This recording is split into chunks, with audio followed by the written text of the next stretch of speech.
Alrighty, guys, welcome back. Um, I'll say good morning, but I can't see what I'm doing because the sunlight's right in my window, my eye camera. What do you mean? No signal. Have camera. Sorry, guys, the sun's right in my eye, so I can't see what I'm doing.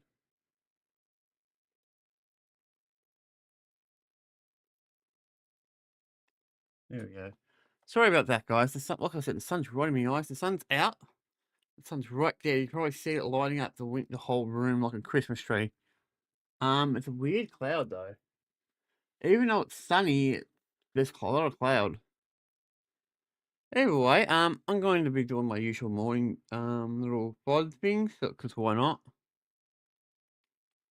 So yeah, welcome back, guys. So today's Sunday for me. It's early in the morning, as you probably can tell by the white glare on my face. So you're wondering what that is? That is the sun. My room is faces the sunrise, and because of that, I get the sun glare.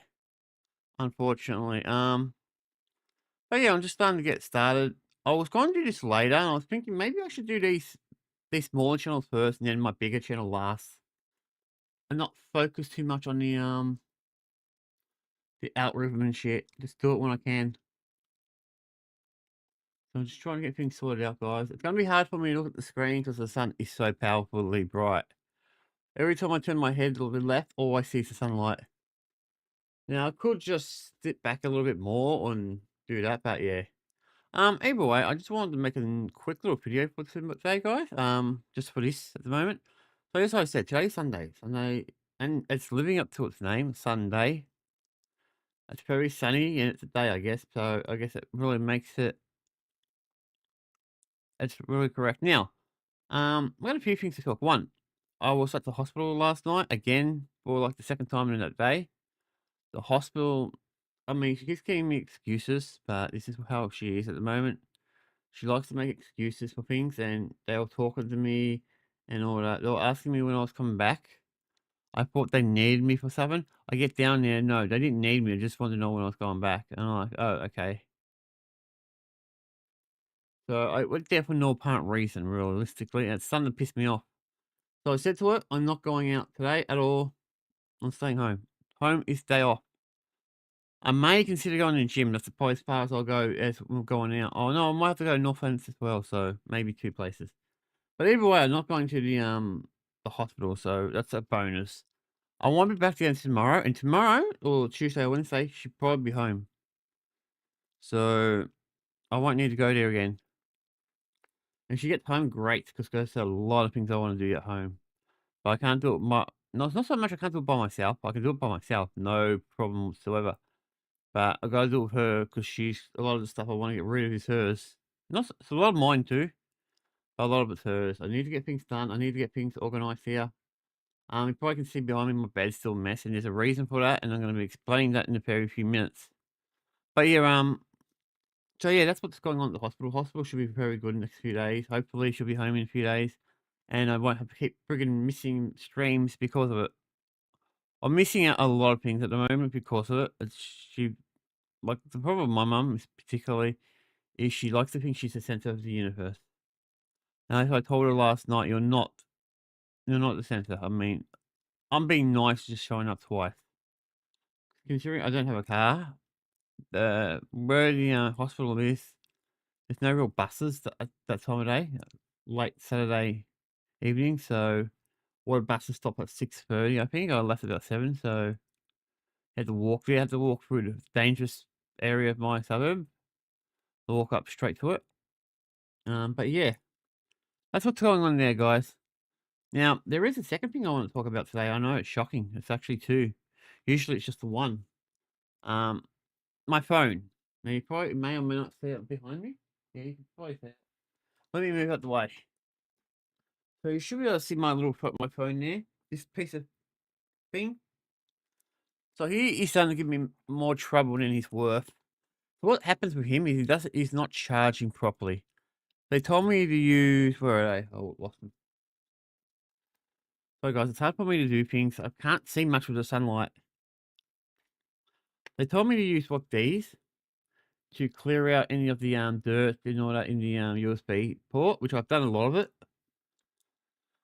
But it has helped, but now it's getting to a point where it just won't charge at all. It charges at like you put it in, it'll say 10 hours, and I'm not waiting 10 hours for my phone to charge right away. So yeah, that's what's going on with the phone. So I'm thinking about getting a new one, and that's something I want to look at with you guys before we actually do anything else. So I'm gonna get ready to do that in a minute. I'm going to go and get my hello Michael, what's going on? I'm gonna go and get my catalogs. I've got one of those catalogs I got from the shop. I want to see what they got in there. I was gonna do it by myself, but I thought, what the hell? Why don't I just do it on stream? I mean, I'm gonna stream in a way, so what's the point? We'll do it together. So give me a minute. I just gotta go and grab it. You probably see my crappy bed because of that stupid phone won't charge. The charging thing's very sensitive in my phone, so I can't move my bed around too much, or it just might not charge again. It's becoming a thing. I'll be right back, guys.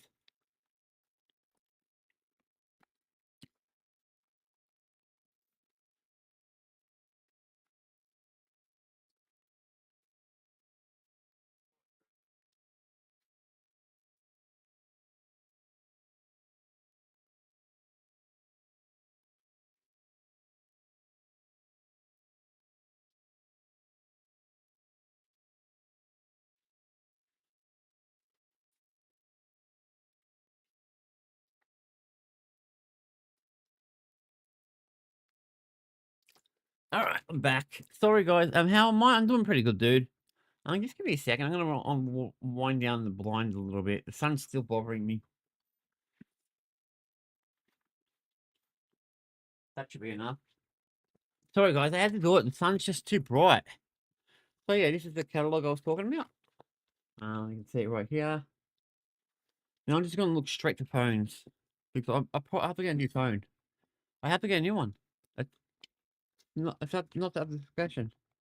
Now I'm not buying this one for $1,400 for a phone. Not gonna happen. So I'm just gonna look in here. Oh God, I hate these catalogs. They're so patchy. They're probably saying, why don't I just go online? I probably will. I just want to see what's in here. Yeah, this is annoying. TVs. I don't care about TVs at the moment. I don't need one. Monitors on the other hand I do, but not TVs. Let's see, what's this?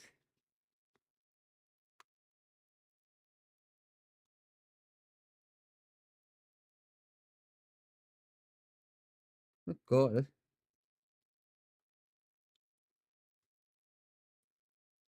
Okay. Let's see, anything good phones? No, I don't want Edge.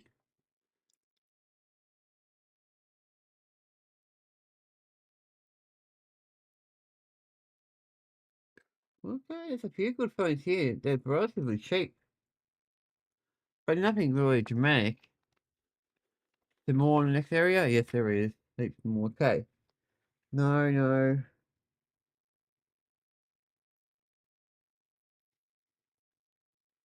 Well, I want a decent phone, but I don't want a power. Well, I don't want one super expensive, but I don't want one that's $40. Let's see. That's a bit cheap. I'm looking around about 400-500. So the problem here is this one is it's just. Oh, here we go.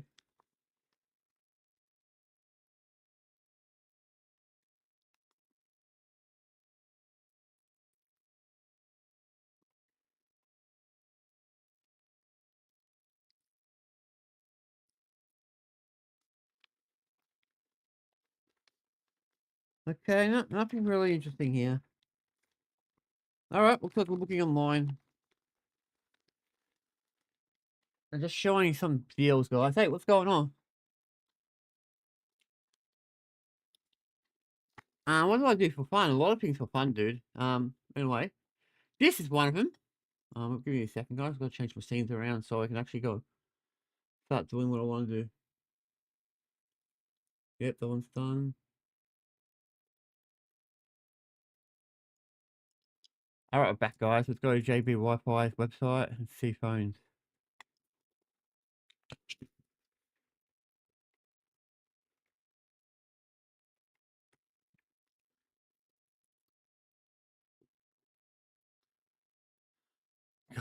Yeah, whatever. Go away. Relax. I don't know what's on the mobile phones, I guess.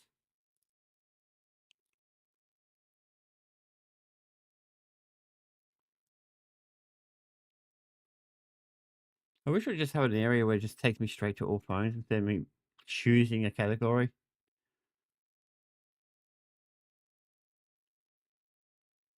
Oh, let's see what cheap phones I got. Oh, I don't want too cheap. Yeah, something like wrong. Nah, maybe. Yeah, something around these. These look. Oh, okay, here we go. These ones are a bit better. Something like that one there. Uh, let's break it down based on price. So lowest the highest. Now, I noticed. Yes, guys, I'm not buying it one of these. Okay, relax. It's not happening. I mean, I think I should actually buy one of these as a backup phone for when my phones pack up. So at least I have the basic calling features and text messages. So maybe I should actually buy one of these cheapos just for backup, for worst case scenarios.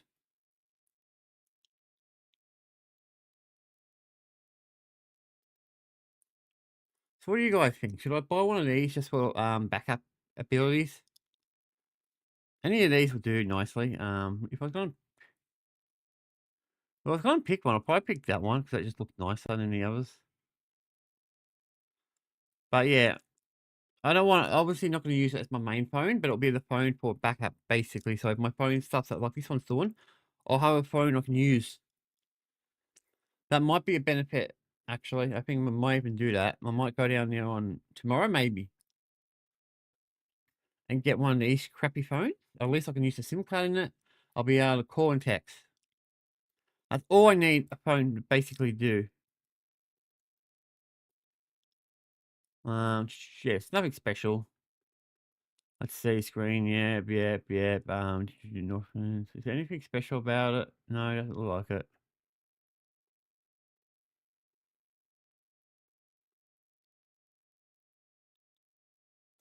Of course, North Faces. Unavailable. I'll have to order it. Oh my god! It says next closest area is Elizabeth Street in the city. The city's pretty far away. I'm not going to the city, okay? I'll just get it delivered to Heidelberg Heights. But yeah, at least I got an idea. I got an idea what I can do. Maybe I should buy that as a backup phone for when it starts up. And now for an actual phone. A work phone, a personal phone. I actually need to get a work phone too, by the way. But I don't need a super powerful one for work. I'm gonna let's go down here. So we're going about 400. Look for 400, guys.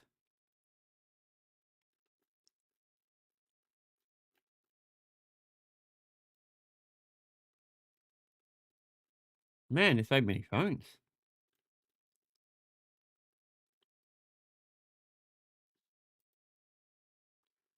I think they're 400 already.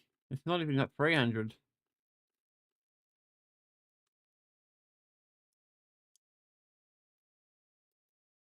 Ah, they got pre-owned stuff here too. That's why there's so many. Okay, yep.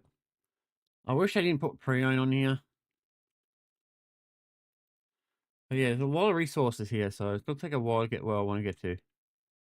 We're not even 300 yet. We almost, but not quite. Oh, good. It went up by $1. Oh, here we go. 300. Why is a lot of them pre-owned iPhones? I don't care about iPhones. There's a way to turn that off. No. Definitely not iPhones. I can't stand iPhones. Look at them all. So any Samsungs. Okay, so Galaxy. There's Oppo. Yeah, not too bad.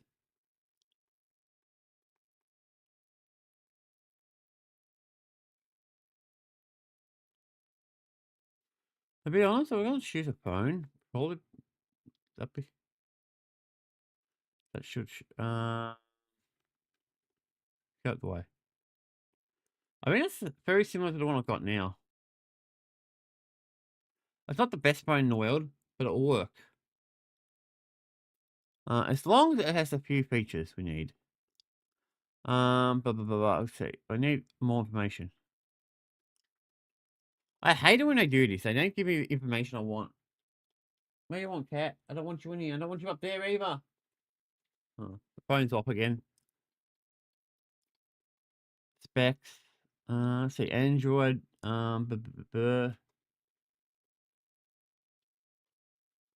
Network capability.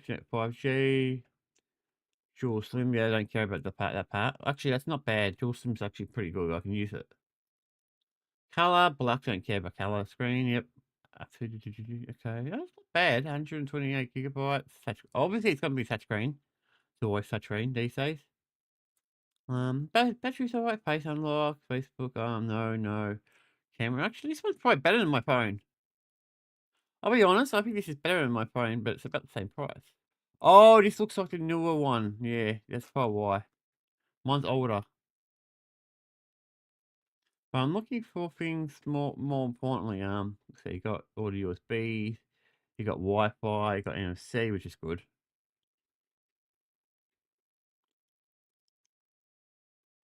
Oh, something like this will be fine, guys. Now, it doesn't look like it has wireless charging, which is fine. I don't really care about that kind of stuff. But yeah, I'm pretty happy with that one.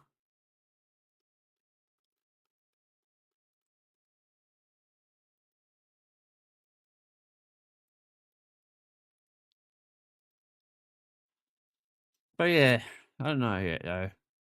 Go back.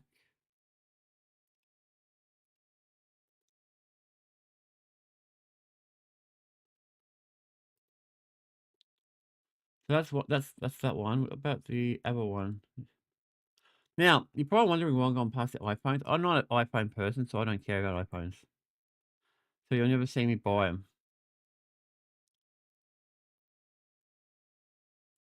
Alright, these ones are a little bit more expensive, but they're more powerful. Just a little bit more expensive, not a huge amount. Yeah, this is the one I think I actually got. Or we're very close to it. But this one's a newer version. Let's get some okay. Android, yes. Dual SIM, blah blah blah. Good screen. Yeah, this is definitely better than my phone. Not by a lot, but enough.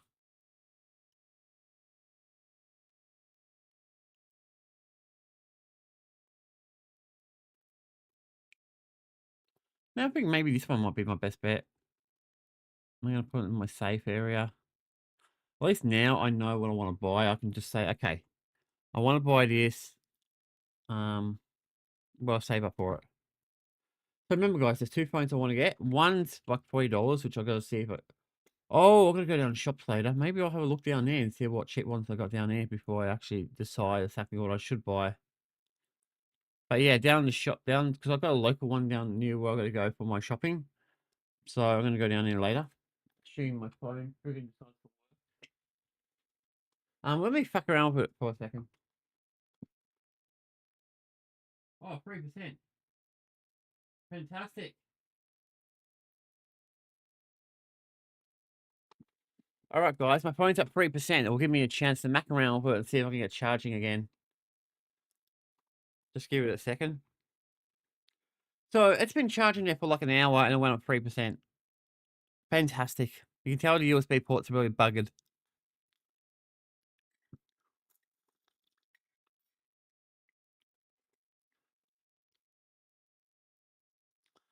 Once it charges up, guys, we'll just do it. But yeah, this is why we need a new phone, guys, because this phone's just had it. It's a good phone. Nothing really wrong with it except for the port, USB port. Once it boots up properly, I can muck around with it and see if I can get the charge up properly. If I can get it charging properly, I'll be happy. At least I can use it. Why should I stop doing that? Okay, looks like it's on. Yep, everything seems to be running smoothly. Okay, let's put the charge in. Hopefully now it will charge up properly and we won't have an issue. Let's give it a shot.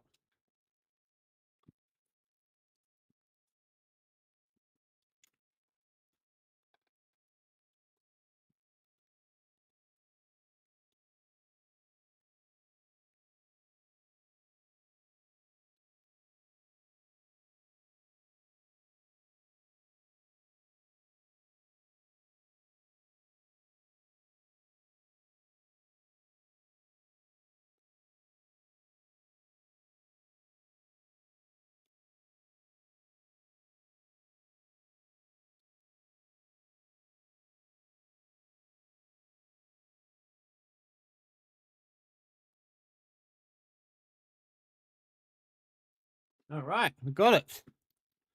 All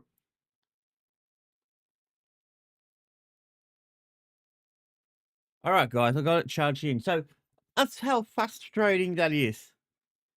I've got to muck around with it, make sure I put it on the perfect lining. I got to make sure it's nice and a certain angle. Oh no, I want you out. You will jump on my. You're going to jump on my bed and you're going to stuff at my charger. You can go out.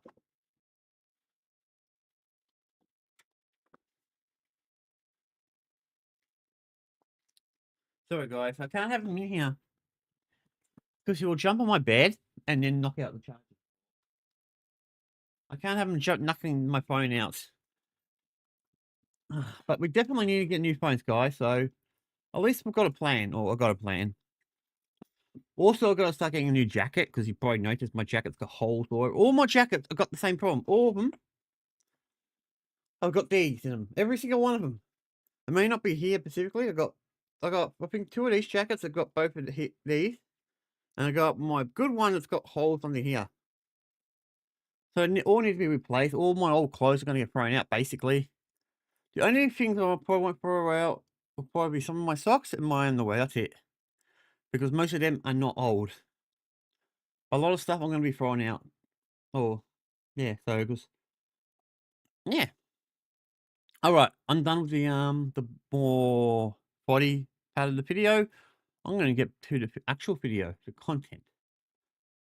What I want to watch. Hopefully, you guys will still be here. All right, so yep. All right, let's get to it. Get you off. All right, so it was something I did see. There's two actually. Two of them I actually interested in. One is this dude here, and this one is this guy, which is more important. So I'm going to watch him right now. Johnny Smurray, whatever his last name is. Johnny Smalley story. Yeah, so this guy, not this guy, but the guy he's covering is a real piece of shit. He's one of those streamers that goes around, like, I think he went to, what was it? Israel, in Japan, and then to South Korea. He went to all those countries to cause trouble, and now he's got locked up. But he only got locked up for like 6 months, so it wasn't really that long, but I think he got more.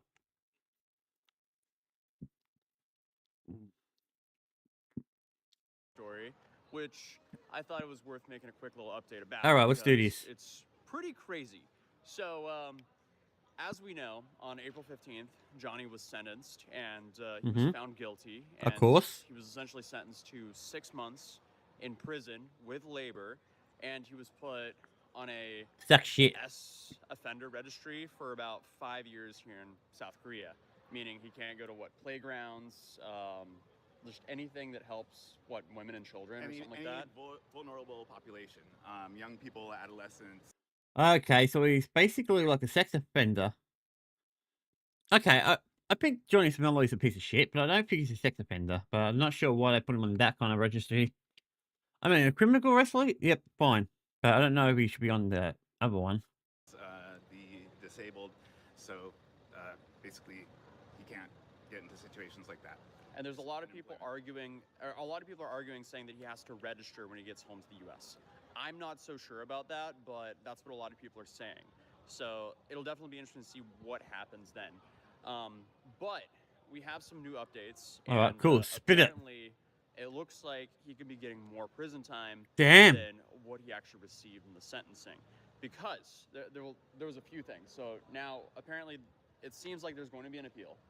And Mm-hmm. there was also some information about how the sentence technically could be illegal. Yes, I've noticed both things, but I think the big thing is that a lawyer from Nova Law Firm here in Seoul, Lee Dong-ho, he has submitted a petition to the prosecutor's office to appeal this decision and go for a higher sentence. So that means if the prosecutor agrees to do that, according to this petition, that he'll go ahead and we'll start it all over again. So what did he say in particular?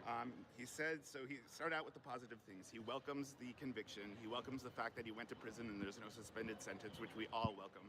And those things he welcomed. He also welcomed the fact that the judge pointed out 3 aggravating factors. I think there are more aggravating factors, in my opinion, but the judge pointed out 3 aggravating factors for sentencing. Disrespecting the law on YouTube. Like outwardly disrespecting Korean law repeatedly. We all know he did that. Yes, we all saw that.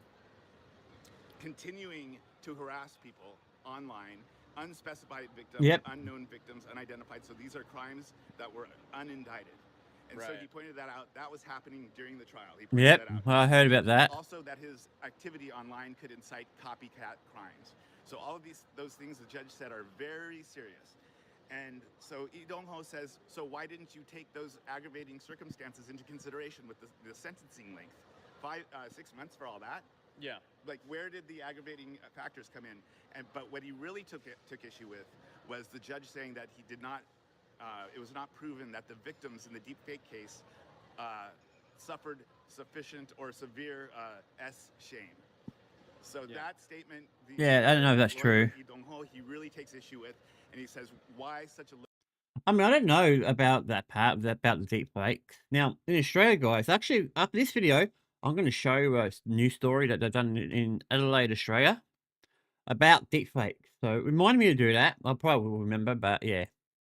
But deep fakes are very serious now, especially here. I mean, yeah, I want to talk about it based on that, if I can find it again. Sentence. Yeah. Especially since my client, in fact, did suffer shame and did suffer damage as a result. So what did the victim say in court when she was testifying? She did say that his actions led to a lot of hate and insults by the Korean public against her. Things that would never have happened if it weren't for him. And she said that was very damaging and very difficult. She did speak of her... Okay, that is actually... But she spoke in sort of a nuanced way, and she was very calm and composed on the stand. Right. And this lawyer is very concerned that her calm and composure led people to think everything's okay. And he says that... Yeah, that's not necessarily true. I mean, when I'm in court and all that, I'm usually calm and collected. I don't let my temper take over. I don't get too frustrated because I know it doesn't work that well. I try to keep myself calm and collected, and sometimes the judge might look at that saying, oh, there's nothing, it didn't really affect him that much, blah, blah, blah. But in reality, it did.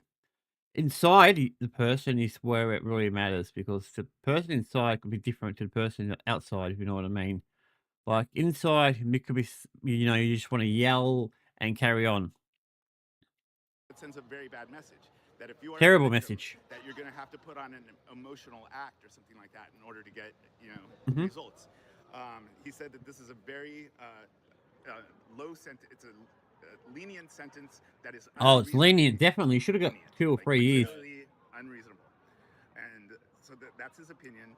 And he says that I'm going to do everything I can to support the prosecution in this appeal. And we hope to raise the sentence to something that's more substantial, in keeping with the precedent. Interesting. So there was also this thing where a lot of people were saying that the sentence was illegal because it was too low, because apparently the minimum sentence for each deepfake charge is 6 months each. It's apparently if you mitigate it, if you take all the mitigating factors, and the defendant has apologized and he's made amends with the victims, and there's been restitution, reconciliation, and if it's only that crime of the deepfake, it's 4 for each. It's 4 for the first count, and then for each additional count to go half, right? So 6 months. Right. So that's how you could come to 6 months for 2 deepfakes. Now, where's the obstruction of business? Right. So that's the detention, I guess, but it's not considered. It's actually not the detention. The detention is for the Minor Crimes Act. Oh. So okay, we're getting somewhere. Obstruction of business, the minimum is 1 million won fine. Oh God. You could also Okay. get prison time for that up to 5 years, right? Damn. Yeah. And in our opinion, this is aggravated enough that it merits prison. But there is no mention even of a fine. And how much would the fine be? So you have minimum 1 million won, and then 3 additional counts. You have 500 for each, so that would be 2,500,000 won. So if he Right. was going to give the minimum sentence, it should have been 6 months for the deepfakes and 2.5 million won. But with all these aggravating factors, this just doesn't add up. Right. So Yeah, it sounds I like think it the might be omission a bit off. that 6-month length without either the fine or additional time for the obstruction of business, he's way outside of the guidelines, and that's against Definitely. law. Okay. So let's say if the appeal does go through, what then happens to Johnny? It will take. It could actually be very short or very long, depending on what happens. So Of if course. they decide to call witnesses, Yeah, the worst thing about courts, they can take forever, unfortunately. I mean, that's the reality of it. reckon that they will call witnesses because they want some correction to the record, right? Okay. Then you get that additional 3 months where you're waiting for the witness, and then if there's any delay, it could go on. But if it turns out to be a very simple case with no witnesses, they could have 3 hearings max. But All in right. any case, it's going to take 2 to 4 months for the first hearing to even happen. If Oh, the goodness prosecutor gracious, that's a appeals, long which, time. a lot of people are calling for them to do. Interesting. And then he will have to sit in prison for the whole time, or how That's long right. does he have to sit in prison if the appeal keeps going on? Or how long can he sit in prison after the 6 months? So he'll serve his 6-month sentence, and Yeah. if this trial goes on, say 9 months, the prosecutor can ask that he remain in prison, remain detained in prison during that period. At least So it'll stop it's him from. possible, like if it takes more than the 6 months, that You know what? They keep him in there. That'll probably be a good thing because he can't say nothing on YouTube. I mean, the stuff he said on YouTube is really weird and really disrespectful to the culture of South Korea. I mean, I don't even know how YouTube lets people do that. I'll be honest. I mean, I guess freedom of speech is in there, but yeah, it depends. I don't see it like that because Australia, we don't really have a freedom of speech like act or anything, so there is some limitations. But yeah, that he'll stay and the trial will continue. And how long can he be held in prison on top of the 6 months that he currently has? I think there's a 6-month max. So say the trial goes on an unusually long time, like over 6 months or like over a year, something like that. After an additional 6 months, they would have to let him out, but he would still have to stay in Korea, and just like he did during the first trial. Right. So he's back to square one, essentially. Exactly. And speaking of which, the reason I said first trial just now is because all of the Lee Dong-ho and all of the Korean press, they're referring to this as the first trial, meaning there's an assumption that there's going to be a second one. oh Two. god, okay, That second one. is very interesting. So it's not over. Any other like takes that you saw in Korean media? Like overall, what does the Korean population think about this? I Yeah, think it's very similar around the world. There are people who are I think everybody should be very satisfied with the fact that well, not satisfied, but appreciative of the fact that he was convicted of on all counts, and that he went to prison with no suspended sentence, which is exactly what needed to happen. But it turns out that that's just a first step. And Interesting. a lot of people are just upset about the length. I would say it's about 60% are upset about the length. Right. Yeah. But then a lot of people are just happy he actually got a something. sentence. Yeah, I to think begin with. He you got have something those substantial. who are happy about him getting the sentence. But Most 6 of them months are is not also long happy enough, though. about the length of the sentence. Right. And I mean, he went on the whole time on his stream. He was Not one claiming that he day. was gonna go home essentially. Right. So that's also interesting to see. But I mean, apparently you saw his reaction in court because you were kind of in front of him. Right. How was he in court?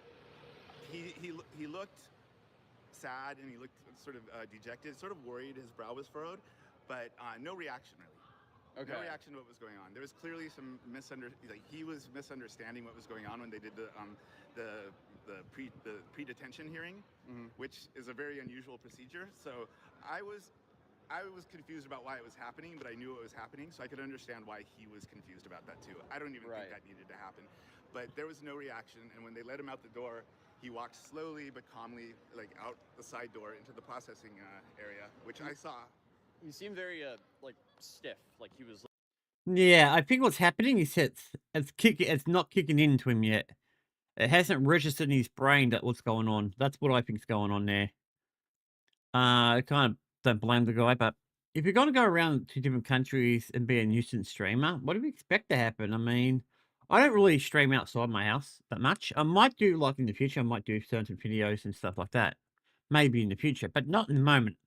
Got to get the channel built up a little bit more before I can do stuff like that, and get a better phone that won't die on me on 10 seconds. So yeah, Like really clenching. It seemed like everything. Like it seemed like he was like clenching his fists Right. really hard. But Yeah, I don't he know that was. he fully understood what was happening. Right. Yeah. So All what right, do you so I think was right. So obviously, when he was carried away, hmm how quickly or how long did it take? Do you think until he realized, oh, I'm actually going to jail and not going A home? day probably. That's Or hard to prison. say, but I think it's possible that it took a while. And I'll tell Really? you this: Yeah. once you go through that door, they will give you a piece of paper to read with your rights as far as an appeal. They make that very clear. The court is very good about making it very clear that you have the right to an appeal and how to do it, and they do make it very easy to do an appeal. But what I heard from a foreigner who was detained and or is sentenced to prison, once you go through that door, nobody's helping you with anything. Right. You are not going to know what's going on at Yeah. any given period. Yeah. They're just going to tell you the minimum of what you need to do. If you ask questions, they're going to tell you to shut up. Right. So the last communication about his situation occurred in the courtroom. Oh wow. And then you also have the aspect of where it seems like Johnny's lawyer was telling him that he didn't think that he was going to go to prison. You know, to be honest, guys, I'm going to say this. I want to visit South Korea and a lot of the Asian countries. But not just South Korea, but obviously not North Korea. Okay, we're going to rule that one out right now. Not North Korea. I would never go to a crappy country like that. China I would. Obviously South Korea, Japan, all those type of countries, I'll definitely would visit them. I'll be very careful of them because they have different laws and different customs and different things you've got to research on. But I want to do that. Also, I've got to get my, what do you call it, passport sorted out. So I haven't even done that yet because I haven't had the money, as you probably noticed. So yeah. All. So we've seen his posts on social media, Yeah. which up to the morning of the sentencing Yeah. indicated that he's thought he was going to get off scot-free, Yeah. right? He And wished. We do know that his lawyer told him from beginning to end, "Don't worry, you're an American. They're not going to do anything to you," and he would just laugh it off. And Right. that is the lawyer who was representing him. So he had that little bird tweeting in his ear. And the lawyer didn't even show up for the sentencing. The lawyer was not at the sentencing. That's right. Yeah, because he knew what was going to happen. Super interesting. So his lawyer was not there, Hank was not there, and then people were speculating that his mother was going to be there, and his mother was not there. Right. So, yeah. Do you have anything else to add? Yeah, it sounds like Update. so. I think we got to keep the discussion going, and I think the Korean public needs to keep the discussion going. And I'm glad that this lawyer is taking some action here because he was like, when I read all the things he had to say, it's like he took the words right out of my mouth. Yeah. Right. And he's speaking up not just to the prosecutor's office but to the press. So we have until what, Wednesday of next week? Tuesday night at midnight. Tuesday night at midnight. That's when we know if there'll be an appeal or not. Right. Okay, so a Interesting. bit of a So week. Okay. I guess we have to stay tuned till then. It'll be really interesting to see what happens. Thank you guys so much for the support. Here in beautiful Seoul again. Yeah, And, definitely want to visit It's Seoul. lovely here. I enjoy coming here, but it'll be good to go home and grind out regular content as well. So I'll see you guys soon. Thank you so much to Gabe for all the help through all this. I will also link his channel, Culture Brat, down below. Oh, he said And, black, man. I'm like, what? I'll see you guys next video. All right, so that will still be now. I want to show you guys what happened in Australia when it comes to deep fakes. All right, we'll see if we can find it. 9 deep fake. My brain will work.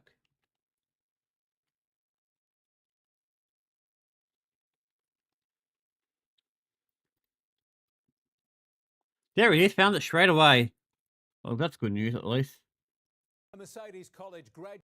All right, guys. So this happened in Adelaide, Australia. So this is under our new laws, by the way. These are new laws. I'm not sure if it's a state law or a whole federal law, but yeah, this is some of the new laws that's kicking in.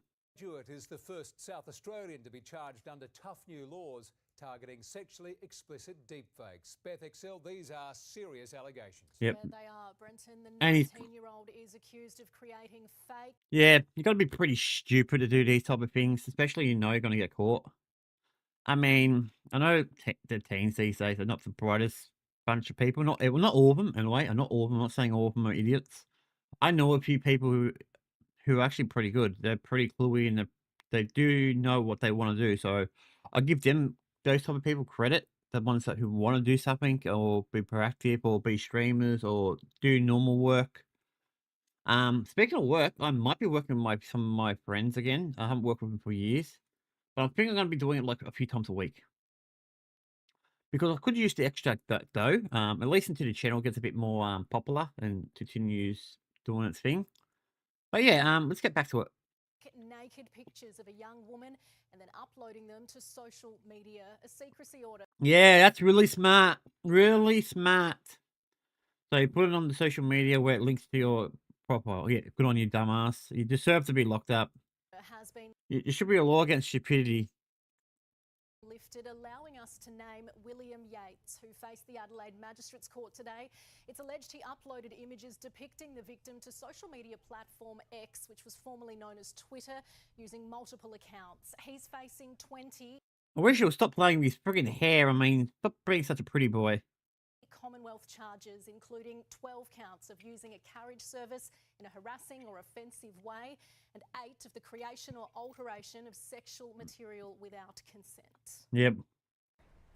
He's done. He's done. He's going to be in jail for a few years. Dumb kid. That second charge was recently introduced by the federal government following an increase in pornographic images generated by artificial intelligence. Yates is yet to enter pleas to the charges. His lawyer today told the court This is interesting. they're negotiating with Commonwealth prosecutors. I don't know what this is about, guys. Is this new or what? Well, how old is this? Or was this a few days ago? Could be days ago, 28 minutes ago. Okay, this is 28 minutes ago.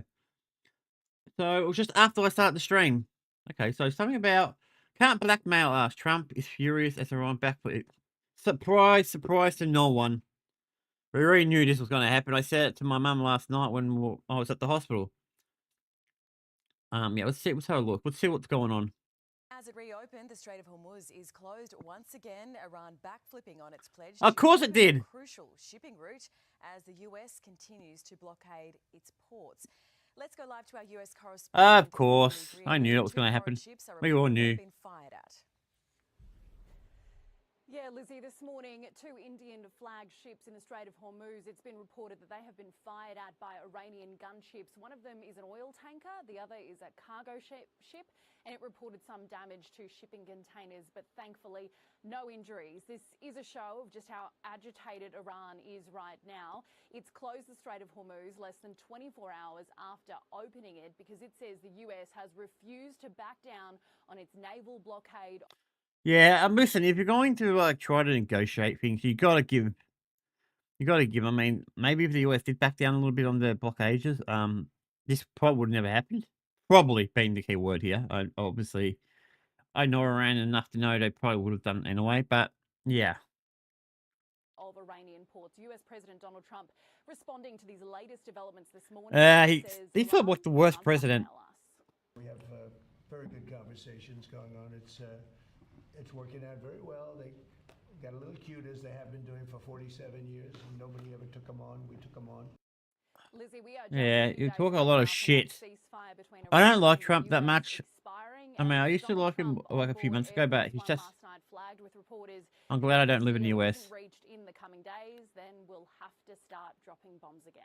Lily Greer there in the United States. Thank you. Yeah, that's a Now to the solution. latest in the Middle East, nearly as soon as Iran reopened the Strait of Hormuz, it backflipped, once again imposing restrictions on the waterway. Trump says Iran got a little cute, but insists good conversations are happening. For more, we're joined by... I don't believe a thing Trump says. Guys, is it just me? Or do you believe a thing Trump says? I don't believe anything he says anymore. I think a lot of the time he says things that are just coming out of his ass. But that's just me.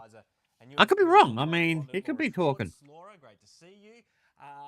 President Trump appears unfazed by instability at the moment. Yeah, isn't that something? Because the rest of America's not unfazed by it. The world isn't fazed by it. Australians are certainly fazed by it.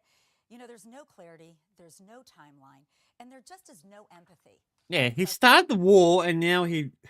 I don't... Oh, goodness gracious. I don't even know why he started the war, to be honest. Wasn't even a good reason. President Trump to say, hang on with me a little bit longer, because this affects people and their budgets. This affects definitely. markets, of course. This affects the corporations that own the tankers that are waiting to go through. And last week, when it was briefly opened, about 30 ships went through. Some of those tankers, some of those container ships, because it's also cargo. And even, ironically, one cruise ship went through. But then, of course, the Iran Revolutionary Guard attacked a tanker, attacked another cargo ship. So we are in such a state of limbo that it's really hard to find any clarity to go on with our daily lives and be ready for what's next. Trump says a peace deal should be made by Wednesday. I mean, Bullshit. this deadline keeps getting kicked along, doesn't it? Yeah, and Allie, you covered. Yeah, because he's lying out of his teeth. In America for so long, you know, his deadlines move. Everything is 2 weeks. He negotiates with himself. He does, and it's this wishful negotiating, and that's not a strategy. Now, Wednesday is the official end of this first ceasefire. He said today that he's not willing to extend it. Of course, that's because he wants to make a deal within it. But here's the situation: is that we're hearing from the Iranians and Pakistan that there would be more peace talks this week at some point. We're not hearing that confirmed by the White House, nor are we getting confirmed who that would be with. Right now, it does look, it would probably be J.D. Vance, and look at this. We were here last week talking about this, along with Steve Witkoff and the son-in-law, Jared Kushner. But a lot of those details are just escaping us right now. Laura, Yep. we saw oil prices immediately drop, at least when the Strait was temporarily open. If negotiations fail, despite Donald Trump saying that they're having good conversations, could it impact any progress made, this backflipping on opening and closing the Strait? Michael, that's such a good question, because it can just wipe out the gains that were made. I mean, oil right now has been going over 100 US dollars. Yeah, it's pretty expensive, guys. The market, I mean, I'm almost tempted just to dig straight down under my house to see if there's any oil down there. Related last week in America, and of course here too. Not likely, though. That will definitely make a difference, because now that it's closed, we know that the chokehold on the Brent crude oil is still in play. And the thing is, it's not just affecting the Middle East and all the Gulf partners. It's affecting everyone across the world. Yeah, it's Laura, I have to ask you, I thought I'd seen everything with Donald Trump, but this week we've seen him as AI Jesus, we've seen him taking on the Pope. Were either of those things on your 2026 bingo card? They were not. And sadly, I just wonder what's next that's not on the bingo card. Oh, God, this guy is so delusional.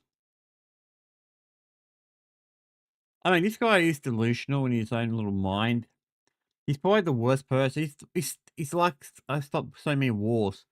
How many of those wars did you actually start? Like this one, for example. He said, "Oh no, I wasn't Jesus in that picture. I was a doctor." Does that make it any better? Does that really? What is he do? I mean, well, we know what he's doing at night. He's tweeting. He's on Truth Social. I'd really rather him be making strategy with his national security team. How about that? How about, yeah, actual doing his job? I mean, even though people think politicians are, well, rejects, they do actually have a job to do. I mean, it's what he should be doing. He shouldn't be on social media all the fucking time. I'm barely on the social media. I work on YouTube, guys, and I'm hardly on my social medias. I know I should be on more, you know, to keep things up. I just, yeah, things keep going on. It's life. More sleep instead of staying up on Truth Social. Our Prime Minister. All right, after this, guys, I'm going to watch one more video, and then I might do some gaming stuff and finish up. Joint efforts to protect the Strait of Hormuz. Do you think Australia will finally be formally asked to provide military support? Yeah, no. I think it's been really interesting to see how your Prime Minister has been very involved with the French President Macron and, of course, the UK Prime Minister Starmer. It's a wonderful situation to be in, because you want to be a part of that power structure.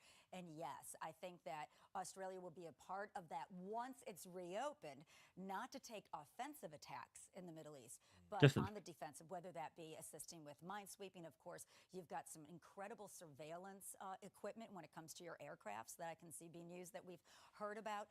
But yes, and I think that'll be a really interesting coalition to see take shape, because these are the countries that, again, didn't feel like they had to get involved offensively. This honestly was this war of choice by Trump. He was kind of talked into it by Bibi Netanyahu. Yeah, he started it, and now he's asking for help. We shouldn't help a country like that. I mean, I do feel for Iran to a degree. I mean, I know the dictatorship and all that kind of shit, but yeah, Trump just wants to start wars for the fun of it, I think. Nobody else needs. And I hate when people start wars, because at the end of the day, it's not really the people who are in power that lose. It's the people who, live there, the civilians, that suffer. To be responsible for that at this moment. But once the strait is open, we have an agreement. I can see you taking a real lead with the other countries. All right, good. No, I don't want to watch that. All right, one more thing I want to watch, and then we'll probably move on to something else. I'll go back. Here we go. This guy, okay, Twitch CEO got exposed big time. Wait, we just saw this yesterday, didn't we? Glazing fucking Stalin in the USSR. And Twitch obviously supports all of this. Of course So they then do. Dan talks about I hate this guy. I don't know what it is about the CEO. When I think of pedo, he's like the first person I see in my head. And the worst thing is the CEO of Twitch. This is why probably Twitch has gone down the dunny. community guidelines, right? And how awesome he is at just enforcing TOS. Yeah, he's not right? to mention he spies on people. Specifically trained his staff to find the hottest e-girl. Wait, Yep. no. Yep. To ban people committing TOS violations. No. And find the hottest e-girl that he can goon to. Now, for us, the way we handle that is we have a very clear set of community guidelines. No, you don't. Where we do not Trust me. allow certain type of behavior. If you violate that, then we take enforcement action. No, you don't. do. You don't. It's Trust me, you don't. If that was true, designed Hassan would have been to banned so many last times. forever. It's designed to say, no, you're going to have a suspension whenever Hassan has stepped over the line. We've taken action. No, you haven't. And it's interesting now because You might have done it a few those times, folks but who not. get worked up from both the right and the left on this, because we have also conservative people that are saying certain things that some people don't like. And one of the things that kind of works well on Twitch is if you don't like what someone's saying, then don't go and listen to them. Right.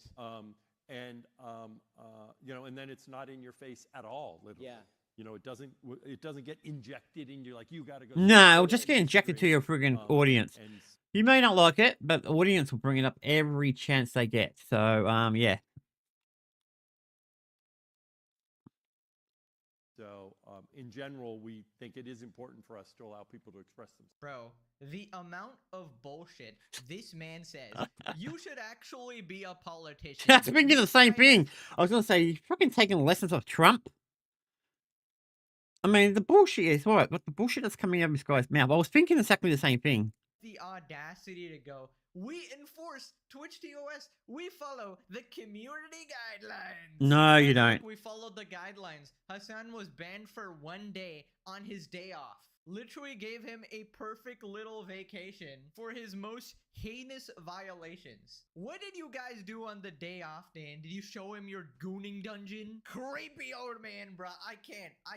I feel like these responses are just unreal, right? He can't be serious, right? He has I to think be he is. rage baiting. He actually I thinks think he is that people serious. are gonna look at this interview and go be like, oh yeah, the Twitch CEO, he's just so honest, he's so transparent, bro. He's totally hip with the young folks, you know? Yeah, He no. goes out there, he talks to streamers, particularly Extra Emily. We all know that's your favorite streamer, Dan, and I wonder why. People responded, literally have a guy telling people to go out and kill senators and landlords, all while jerking off every terrorist he can find. But remember, conservatives also say mean things. Don't like it, don't listen. You endorse Hassan and sing to him. The thing is, I would have no problem with him banning a bunch of other people that he finds that are, extremist or whatever. You want to ban Asmongold as well, go ahead. But first you gotta permaban Hassan. That's what I don't understand. Yep. It's always rules for thee, but not for me, right? If you want to ban one side, you gotta ban the other side as well. Especially when one is clearly worse. Hassan Definitely. is the reason why I don't use Twitch or stream there anymore.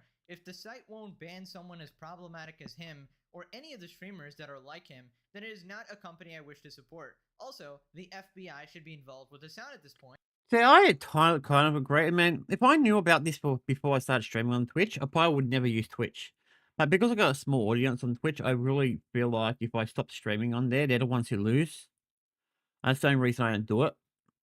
But yeah. We have taken action. No, you have never taken action because if you did, Hassan would have been permabanned Years ago, yep. There's no rhyme or reason to bans on Twitch. They've permabanned people for super mild things. Oh no, Dan Clancy has his own period, right? His gooning period. So it's like a cycle Oh, that God. goes over the month, and whenever he's like extra horny, I guess the ban count like goes down or something like that, I imagine, because he's too busy gooning. We Yep. slap him on the wrist, reduce his punishment to 1 day, or specifically on his day off, wish him happy birthday. That's fair treatment. Respectfully F off, Dan. Clancy's a freaking idiot. Dan Clowncy back at it again. Oh no, I'm getting a call. Hello, DJ Daniel here. Did you guys like how much I bullshitted in that interview? What a sucker. He totally bought it. I'm totally going to suck Hassan off under his table the entire stream Oh, today. God. He might even shuck color me. Oh, goody. Anyway, since I have the floor, any females in the audience, would you like to sign up to Twitch? I'm recruiting. Bonus points for OnlyFans e-girls. You know, I did hear about the Saikuno drama. What a legend. I'm going to be doubling his ad revenue. He's a man after my own heart. DJ Dan, the dynamic diddler, out. Really, Dan? You had to go and possess me again? You're already in the video, buddy. Holy shit, I gotta start charging you for this. Moving on to Hassan crying about Twitch bans and saying how unfair it is. Hassan on the double. Sorry, guys, I am listening to it. I'm banning just him backing around my versus phone since I can't really move it around. Is this guy legitimately about to pretend that he isn't favored by Twitch and that Asmongold is? Are you fucking kidding me, man? Just give me a break. I need a vacation. Bro, what do you expect? He's not gonna be like, Hassan is the man. What are you, crazy? Now, it's good that he's not saying shit like that, okay? And yes, I have been justifiably banned due to pressure campaigns, and also unjustifiably banned due to pressure campaigns, oftentimes coming from the far right. Of course. But I don't, it is what it is. You just gotta fucking play ball to the best of your ability.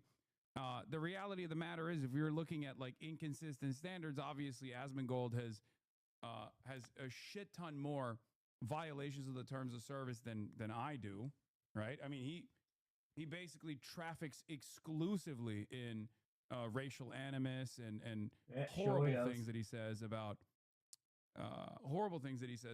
the minority populations of the country, entire swaths of like migrant populations he calls parasites. Did you ever cover the Roach crashing out about his ban and doubling down? No, I didn't even do that because there was a lot going on in the world that was far more constant. All right, sorry guys. I was looking at my phone, making sure I didn't miss anything. Oh, this shitty person. Yet here you are talking about him, bro. Bringing him up literally every time. There's no way Hassan is crying about double standards on Twitch. Mr. House, I mean, he gets it. Is actually crying. And the audacity to say that Asmon has more violations. Bro, he's not threatened to murder all capitalists. Are you kidding me? Like, have you seen? Yeah, no, Asmongold, really nothing like that. Calling the kettle black here. You violate TOS on like a near daily basis. It's actually crazy how much shit you get away with. And of course, Hassan always does this. He tries to play victim like a little loser bitch because that's how he farms sympathy on his side, right? He always wants to be like the oppressed one. Oh my god, the guys in power are oppressing me. They're trying to silence my free speech. And then he'll come and bitch and try to pretend that Twitch is a right-wing platform favoring Asmongold. Like, it's complete fantasy, bro. Even as fans, like, there's no way you can believe this. It's there is this ridiculous double standard that has always really existed, like, because right-wing sentiment oftentimes can hide its violent commentary in the form of systemic violence. I feel like you just make things up for fun. Sometimes I think you make things up, guys. Direct calls for violence, right? Beyond. What is this doing its thing, guys? I can do other things while I'm watching and reacting to you. Systemic analysis. Because it's a bit quiet at the moment, so I can do things. Even when right-wingers engage in direct calls to action, they oftentimes don't get hit with the ban hammer. There's a couple different reasons for it. One, but no. Ironically enough, I think left and liberal groups no longer care as much about like weaponizing cancel culture as much as the Republicans do. Right-wingers love cancel culture. They love weaponizing it, right? I mean, look Do at what they? Fox News is doing. I think you for do the it more past than week or so, anything for the past else. couple of weeks. Okay, first off, it wasn't just Fox. Literally everybody doesn't like you. CNN did this before this, and a bunch of randos on Twitter were cooking you too. Also, there's no way this regard just talked about direct calls for violence. Do you hear the words coming out of your mouth? I want to fucking kill him, dude. I want to kill.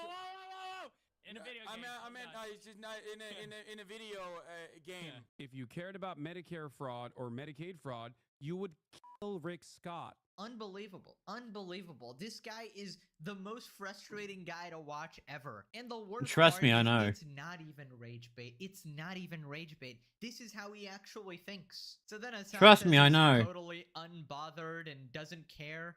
The other reason is also because I think that these platforms are genuinely worried about suspending people because the Republicans are much more aggressive in defending heinous shit that their side says. Like, there was a real likelihood when Asmongold got banned that, J.D. Vance could have said something about it. Obviously, it was like a very different media cycle at the time, so there wasn't enough backlash at all. That was a real fear. I don't even know what Asmongold got banned for. I didn't even look into it. I didn't even care about it. And the reality of the matter is there's far too many things he should have been banned for that he didn't.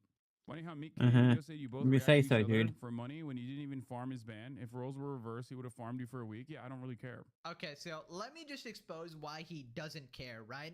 The reason he doesn't care about Asmon's Twitch ban is because he said the same shit. We literally found him saying the same stuff about, quote, goat herders. He knew that if he talks about Asmon's ban, people will bring up him saying the exact same words. Not to mention there was even more stuff that was unearthed about him being explicitly racist to several groups of people. Yep. Foolish man figured out how to work a fire extinguisher? You're really gonna fucking act like that's not impressive? Only country that unironically takes a fat W in all of this is Poland because they don't know how to use computers. If the goddamn Eurocucks can do it when they've been fighting one another even though they're inbred as shit. You know what would be funny is like if I get in trouble for this. Eric, back at it again. Yeah, like Hassan slips up even a little bit and he's instantly banned. I swear I saw a clip earlier of CEO Stan Clancy and he was on stage. Interviewer randomly asked about Hassan being banned. No one else just asked about Hassan. The Hassan bad campaigns are so obvious, dude. Thank you for your wonderful insight, Mr. Eric. I think you've swallowed at this point, right? The dick is fully down, the digestive system going through your body. You can't even take it out anymore, huh? It's fully in there. The double standard is Hassan breaks TOS, he doesn't get banned.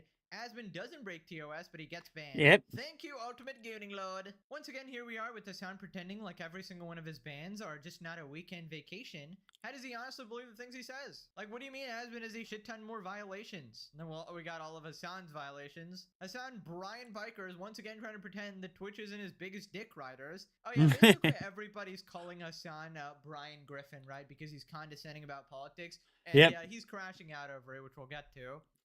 Oh, good. I like to see that one. That one's funny. Hassan is a violent, racist, terror-supporting, anti-American, animal-abusing, senator-threatening menace who should have been perma-banned years ago. That is a long line of sentence, guys. Well, how many is that? Let's see. Violent. Let's see. Violent. I guess you could put that 1, 2, 3, 4, 5, 6. 6 things he accused him of. Jesus Christ. I mean, and I believe all of them are true, but and we've damn. literally got like 4 clips here. Oh my god, this is a new one. Okay, the head size is very accurate, but Kaya doesn't seem to be in as much pain, so gotta make it more realistic. Like clockwork, the Hassan system works every time. Moving on to Hassan crying about a TikToker. Basically, this TikTok girl was glazing Hassan, saying, oh my god, we need to embrace Hassan Biker, the Democrats. You look like a douche. Regard here, obviously, embracing a terrorist dick rider, but she made the fatal mistake. She happened to compare him to Brian Griffin from Family Guy, and Hassan instantly rolls his eyes and gets triggered and stun-locked. Hassan rolls his eyes at being labeled Brian Griffin by TikTok. This is the TikTok meta. We do not have the luxury of not platforming Hassan Piker. Okay? We don't have the luxury of ignoring Hassan Piker. Yes, we do. We certainly do not have the luxury of Henry. castigating or insulting or looking down our noses at Hassan Piker. As hilarious and accurate as it is to call him IRL Brian Griffin. Like, I think that shit's hilarious and apt. But I have gone on here before and said to all— Bro, there's like, I swear to God, there's a TikTok style of commentary. You know how like there's Reddit speak, where people will say Reddit's down the street, buddy. This is the TikTok meta, and it's like it's even somehow less educated than the fucking than the Reddit meta. Like at least the Reddit meta is they write like all these long effort posts about how I'm a danger to American empire. I'm a danger, You're a danger to America, I hate everyone. America. I'm Not anti-NATO Atlanticist, and therefore this is an untenable position or whatever, right? You're not really But the dangerous to TikTok anyone, one to be is honest, even because you're dumber just a than bit of a that, where bitch. they're like, he's just like, he's a guy who talks condescendingly about politics, so he fucking reminds me of Brian Griffin. Yeah, Yep. I feel like Hassan has got to be the most miserable man alive. Oh, yeah. Take a joke, man. That's a light-hearted jab. She was literally glazing you this entire time. She's going like, oh my god, we can't afford to shit-talk Hassan. We need him. We need him and his shoulder pads. You were actually the most pathetic man alive, bro. Who There you cares go. if you Bat got heard over compared something to so pathetic. Brian Griffin from Family Guy. Be happy she didn't compare you to Hitler because of your shared sentiment for Jews. There's a million worse things to say to you, but it sounds like he finds the one thing to get mad about. And this is basically his outlook in life, right? Search out for the negativity, ignore everything else, Yep. and look at the worst possible thing that is happening and fixate on that. And it's not just me that's calling him out. A subscriber of his also called him out for not being able to take a joke, because he obviously looks like a giant man baby. He's a guy who talks condescendingly about politics, so he fucking reminds me of Brian Griffin.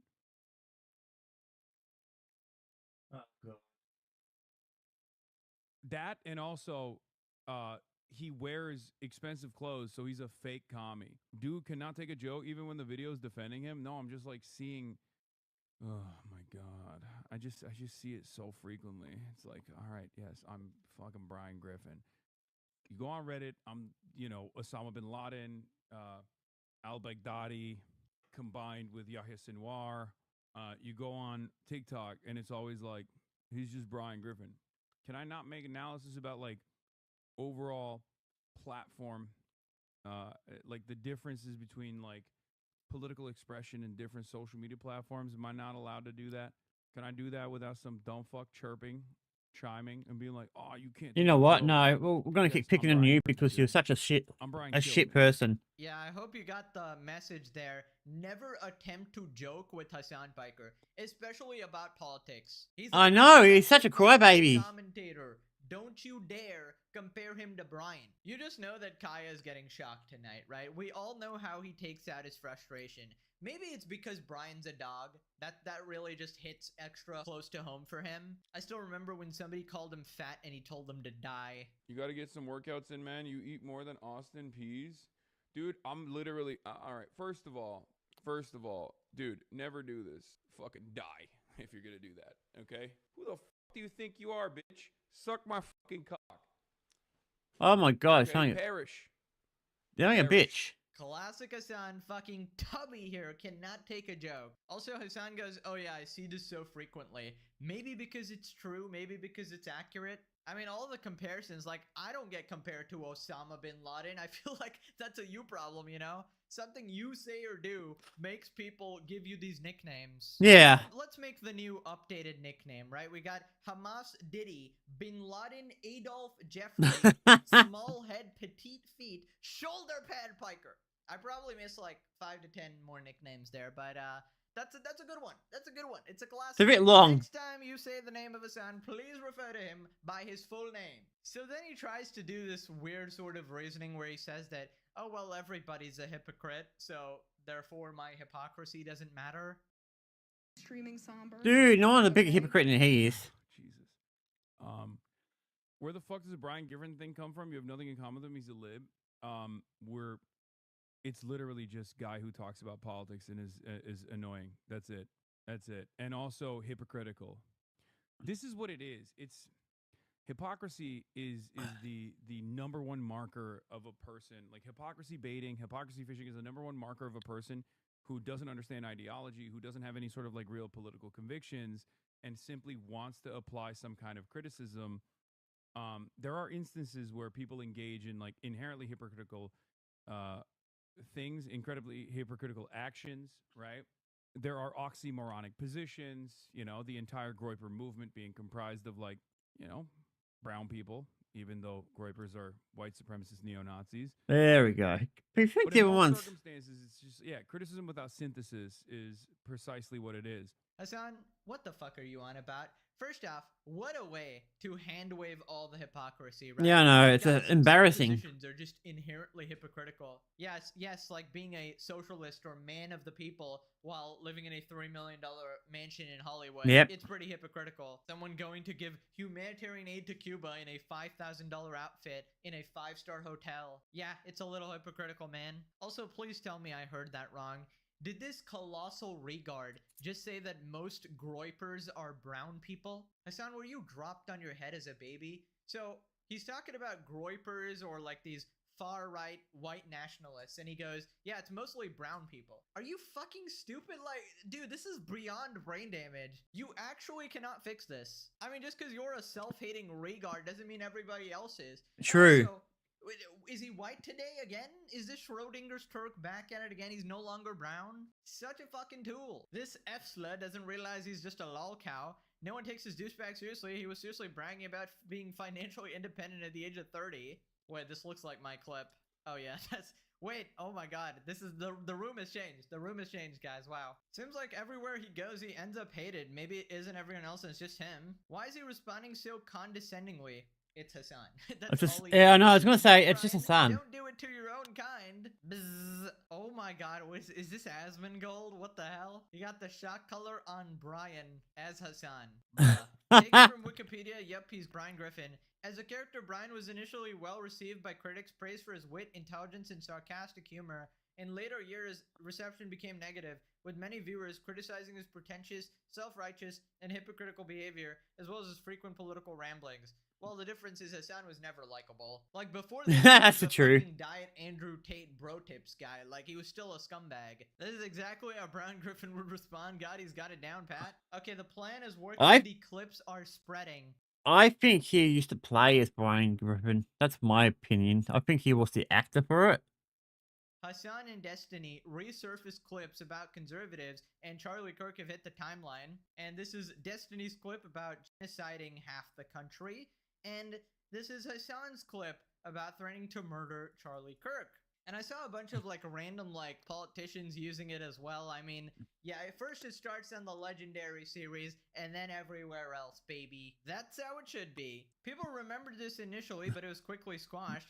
But yeah, Hassan was saying how he wanted to kill Charlie Kirk, and then one of his fans did. You can't really say it was one of his fans because, I don't know. We don't know. Maybe alone crazy acting, but Hassan definitely inspires this rhetoric and this sort of Definitely, I agree with that. actions, right? And you actually wrote about this, and it was a great video where you talked about, you know, someone has to do it.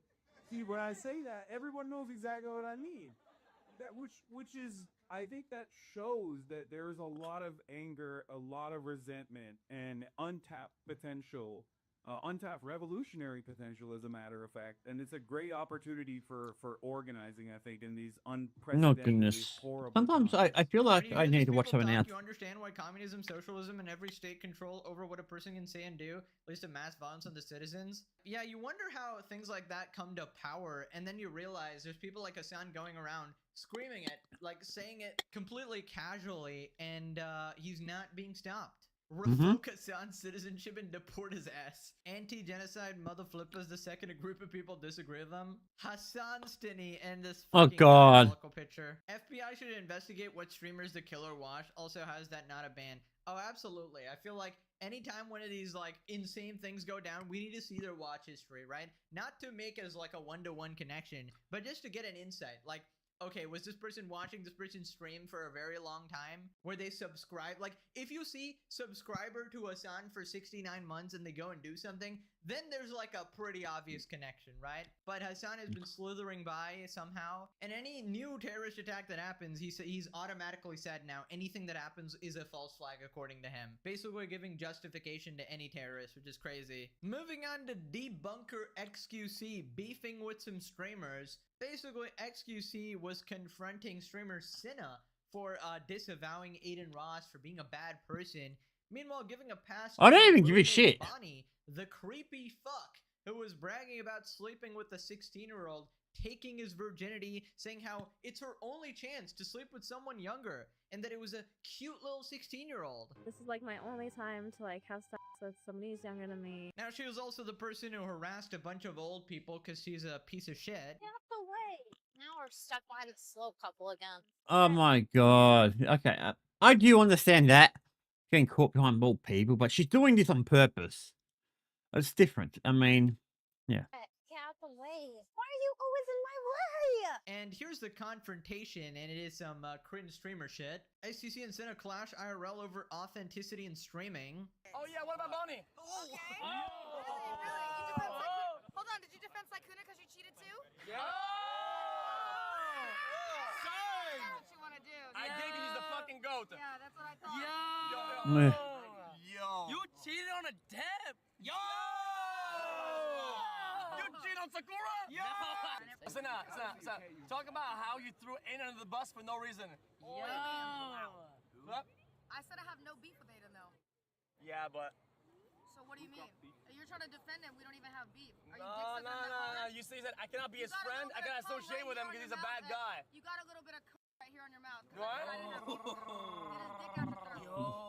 If I said that, then I would be. Yeah, I would never go to these type of things, guys, because I just don't give a shit. I really don't care. It's a waste of my time. Oh my god, bro, chill. That's his high quality friend. It's a radioactive wasteland over there. Really? That's like your bedroom though, isn't it? Yo, she quick. She's quick. Yo, she's now she coming over now.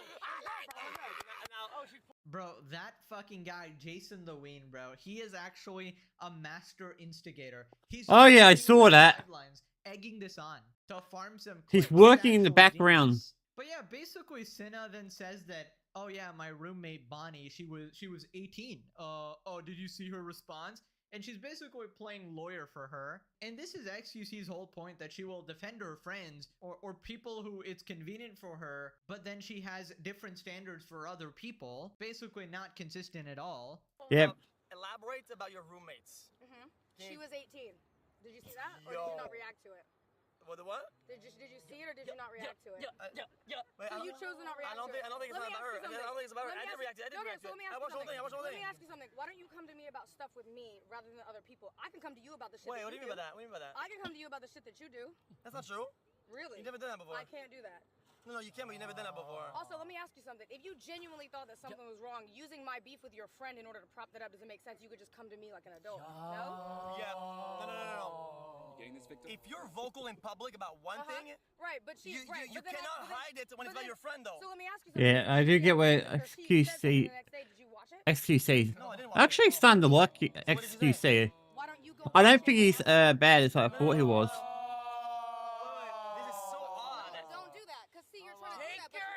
Yeah, it's really annoying with these guys constantly interfering. He can't talk because these guys just don't shut the fuck up. Man, such little bitches. I mean, I can't really hear the conversation. All I hear is these guys constantly going over it all the time. I mean, what is this? The retarded group here? I mean... Hey, look at this guy! Look at this guy in the red!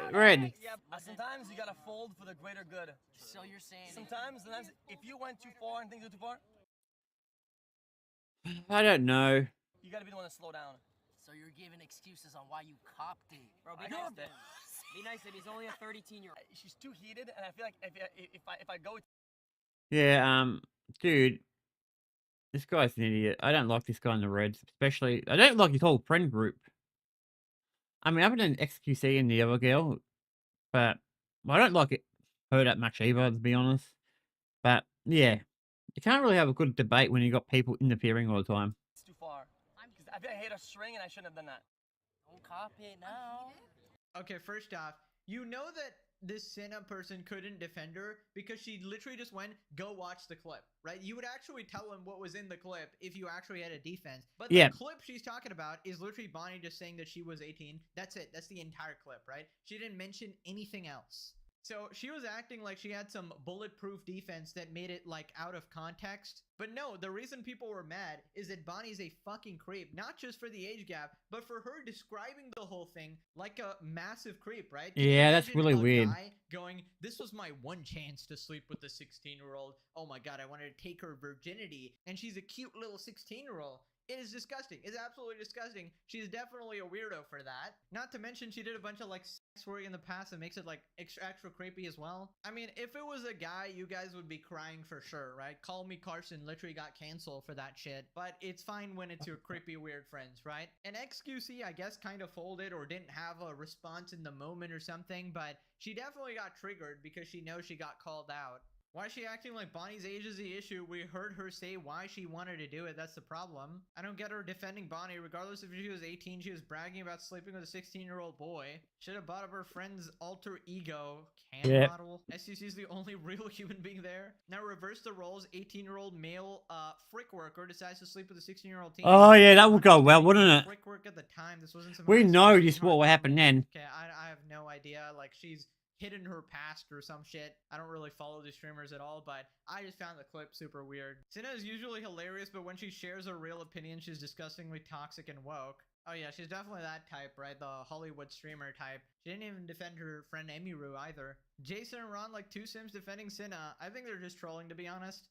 Jason literally defending David, Grapus, Pia. Yeah, wait, that was some weird shit. Apparently this dude like was super buddy and made like a song with this guy who's now like getting charged for murder or something like. So, Oh, God. what is going on in these streamer groups, bruh? Moving on to some wonderful news, a little side story here. Our boy Johnny Somali has finally gone to prison. Holy cinema. He has been found guilty on all charges in South Korea, has been sentenced to prison with labor with no suspended sentence. He'll be going to a specialized labor prison. His phones will be confiscated, and he'll also receive offender status. Somali may appeal within 1 week. Looking like a fucking tool as always. Johnny Somali, aka Ramzi Khalid Ismail, has been sentenced to 6 months and 20 days in prison with labor in Seoul, South Korea. They put him on the fucking workforce, bro. They said you're gonna turn big rocks into little rocks for half of a year. By the way, And it might be even longer, Ramzi apparently. Ismail, aka Johnny Somali, was found guilty on all 8 charges. So there were 4 counts of business obstruction, 2 counts of the Minor Crimes Act, and 2 counts of the deep fake distribution. Guilty on all charges. He was sentenced to 6 months in prison with labor, an additional 20 days of detention, and 5 years of offender status, with his phones being permanently confiscated. But how do we get there? Ugh, We gotta God, go it's on through stiff. Man, getting used to getting back on streams, it's very hard. He explained Especially when very you... clearly it was 6 months in prison with labor. That will be in a specialized prison for labor, also in a prison for offenders, because he had 5 years of offender status, so he can be nowhere near women or children, and he also has to be away from certain types of locations as well. So he like can't do all sorts of labor, but he will be laboring in prison. He also will have an additional 20 days of detention, and his phones are permanently confiscated. He will only got 6 months. So the prosecution has a chance to go back, go to the court and say, no, we need more time. We think this is not fair. Somali can also try to appeal this, but the thing is for Somali, where appeals really aren't going to work in his favor, is the average appeal takes about 6 months. So if Somali is angry about this, he has to appeal from jail. So wait a minute. So if you want to appeal your 6-month jail sentence, it takes 6 months and you have to wait in jail. There's no point. It's just completely worthless. That's the dumbest thing I've ever heard. He should get several years in prison, in my opinion. But this is a good start, right? This is a good start. He's finally facing some consequences. It's lovely to see. We all know he ain't learning shit in prison either. Yep. Probably just gonna make his sentence worse. And oh my god, how long did this take, bro? Like, I remember like Atozi was covering this guy for an entire year or more or something like that. I was also making a bunch of videos on him, and then I sort of pivoted to other stuff. But basically everybody was waiting on this guy's downfall, right? Oh, there's yeah. A bunch of parallels to our boy Hassan, right? A bunch of people preying on his downfall, and I can't wait till Diddy Piker sees the inside of a prison cell. That meme needs to come true. Soy Cock Destiny and Cockroach Hassan in the same cell. Make it happen. You know, there's a law of the Legendary series. Whatever is most cinema will happen. So it's only a matter of time. And to those of you losing faith, have patience, okay? Have faith. Things take time, you know? Pure responded 6 months isn't long enough. I think they can make it longer, like if the prosecutor appeals or something, I don't know. Justice for Johnny, give him the full 3 years. Literary behavior so unemployed he was sentenced to a job. That was proved wrong when he claimed I won't spend 1 day in prison. But we are petitioning the Korean prosecutors to ask for more jail time. 6 months simply isn't enough, absolutely. A Korean here, there's no 6-month incarceration for first-time offenders, especially if foreigners are convicted. Johnny must have pissed off so many people, especially the judge. Yeah, he was talking shit to the judge and everybody. Work camp for him is pure torture because he never worked a day in his life. Also, he looks weak as fuck. Now click this video, or you... Oh, that's funny, guys. I actually want to see something. There was some gaming stuff I wanted to do, and I forgot all about it. I was supposed to do it at the beginning. Colt Eastwood. I'll get his name right. I'm always getting his name wrong. 2 days ago. All right. Apparently, there is some new Xbox updates, so I'm going to watch this one.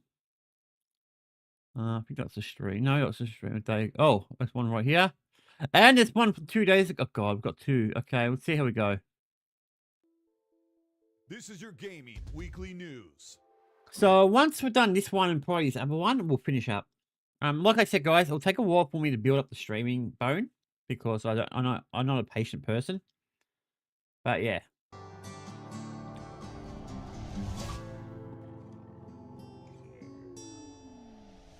Developer 4A Games just announced Metro 2039. Oh, God. And Xbox showed it at their own event with their reveal on their channel. And at the end of the trailer, they showed the platforms as it'll be multi-plat across PlayStation, PC, and Xbox consoles. And it's coming winter, which means it'll be out anytime from the end of the year until March 20th of 2027. But the real discussion that's going on right now is that Xbox continues to show other platforms at the end of their trailers. This year, Xbox did Developer Direct, a partner preview program, ID at Xbox, and other showcases with their upcoming game showcase in June, where they'll show everything they're working on and everything partnered, and they've been putting the PlayStation and Nintendo Switch 2 logo alongside their own platform. The issue here is that Xbox needs to start acting like a platform more than just a publisher. Yeah. If they're going to move into next generation, they need to make sure that people are coming to them first. Here's the reason. They're putting these games out, showing them in partnership with publishers and other platforms and studios. And when they showcase a game for the masses, the message that Xbox needs to have is you should come here to play our games because Xbox is on PC, on Xbox Series, S and X console, and on cloud, and sometimes also included in Xbox Game Pass. The other platforms like PlayStation and Nintendo never do this when they have a direct or a state of play. When they show their games, they say it's available on Nintendo or it's available on the PlayStation 5. If you'd like to play the game or see if it's coming to your platform, you have to do your own due diligence. Again, the message for Xbox should be, you should come to us first. To play, We want you in our ecosystem to play a game like Metro 2039. Yep, Assassin's that Creed makes sense. Black Flag Resynced is finally going to get its reveal. It was supposed to be revealed April 16th, but has been moved to next week. Content creators had a 30-minute presentation of what the game looks like, and according to Insider Gaming, it looks phenomenal. And one of the biggest things that's been put to rest is that Assassin's Creed Resynced for Black Flag is not going to be an RPG. This has really split the fan base that is either really excited or super disappointed. It depends how you look at it. It's super disappointed because the new era of the Assassin's Creed, the new generation that starts with Origins into Odyssey and Valhalla and etc., those are the big RPGs that have actually sold the most in the franchise as it's grown over the 15 years. And this one is not going to be a reimagining or remake. It's going to be a full visual overhaul. Okay, so basically new. Yet you're looking at footage that I recorded on PC, and this is about as good as you can do, as much tech as you can throw at this game, and it has a release date of July 9th, 2026. Crimson Desert from Pearl Abyss has been a knockout success, already hitting 5 million sold across PlayStation, Xbox, and PC. Oh, well, I might just And finish to up date, this one, game guys. I'm was getting a bit supposed to be restless. money handed by Sony to be a PlayStation 5 exclusive. How long do we go? We've got about 10 But minutes, the 9 minutes. discussion I want to bring in today is I am 175 hours and only halfway through the story Oh, God. of Crimson Desert. It has turned out to be a remarkable, shocking surprise game. In fact, when people first saw it, they were wondering, oh, it's too good to be true. I am in love with Crimson Desert, and I can't stop playing it, to the tune of me ignoring every other release that has come out this week and over the past couple of weeks. But the discussion is around Crimson Desert and the upcoming Game Awards in December for 2026. There are so many games lined up that could be already in the running for the 6 slots for the Game of the Year Awards. And we have Pragmata, Resident Evil 9, and then Crimson Desert. Could Crimson Desert get a nomination when it is an 78 Metacritic? Could this be the lowest scoring game to ever get the nod because it has turned out to be such a surprisingly improved and incredible. It looks pretty good, I'll be honest. When it comes to exploration, discovery, combat, and creativity. A lot of people look at the game and will say it's mid, not quite understanding what actually makes everything tick and makes it so enjoyable to play. But I am predicting right now that Crimson Desert could rise above some of the other nominees that are coming in. We still have Control, Resident, Wolverine, maybe even Fable, Gears E-Day, Forza Horizon 6, if they put a racing game in there. They have the new Pokemon game and so much more. But of course, everything will come down to the winner being Grand Theft Auto 6. Windows Central Jez Corden says that Microsoft is talking behind the scenes with the Xbox team about bringing exclusivity back to the platform. Oh, about time. We're talking about Xbox treating themselves as a true platform and not just a publisher. It's interesting to think about Microsoft possibly looking at The Xbox, yeah, being platform, so they got the hardware. Now they're doing it the right way. I think they're doing it the right way. They shouldn't be releasing on PlayStation and Nintendo. No, well, at least not straight away, anyway. Maybe within like 6 months into a year, maybe, but... And that's depending on the game. The big games like Halo, Forza should not be on the other consoles. Should be only on the Xbox. Or Game Pass and stuff like that. idea of some form of exclusivity coming back.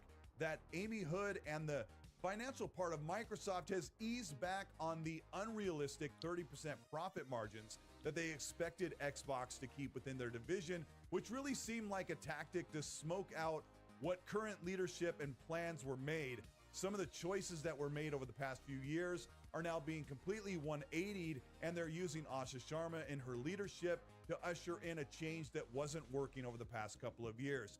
Whatever it is, the fans are really excited, and they have a new form faith and energy in Xbox as they move forward, getting ready for the Xbox Game Showcase.